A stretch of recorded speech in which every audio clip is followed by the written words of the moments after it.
اللي عيد بلا مو ما يلقى اللي يبرد همو. رمضان ودعنا بالخير والعيد بانوار وفرحنا، ولكن الفرحه بلا رضا الميمه ناقصه وما ليها قيمه. تفكروا معايا قصة علقمه، شاب كان صوام وقوام، ولكن نهار الموت لسانه عجز ينطق بالشهاده، والسبب حرقه في قلب ميمته حيت فضل عليها غيرها. احتاجت ميمته وقالت رضيت عليه يا رحمن. في ديك اللحظه تسرح لسانه بالشهاده وفات روحه بالامان. رد البال راه رضا الميمه جنه فوق الارض، وسختها نار وحرقه وعذاب.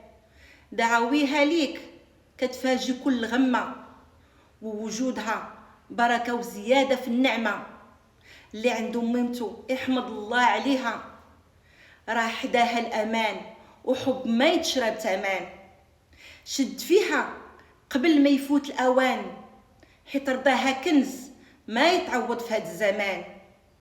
واللي ميمته فارقاتو وسكنات دار البقاء، حب رضا ما يتقطع راه واصل بالوفاء. كل لها ابن بار وادعي لها بالنور في ذاك المقام. ربي يفتح لك بيبان الخير ويجعل خطواتك ديما للقدام. قولي لي، واش فكرتي تفرحي بميمتك في هذا العيد؟ واخا غير بكلمه زوينه، ابتسامه ولا ورده بسيطه. شاركي الفيديو مع احبابك وخلي في التعاليق دعوه لميمتك.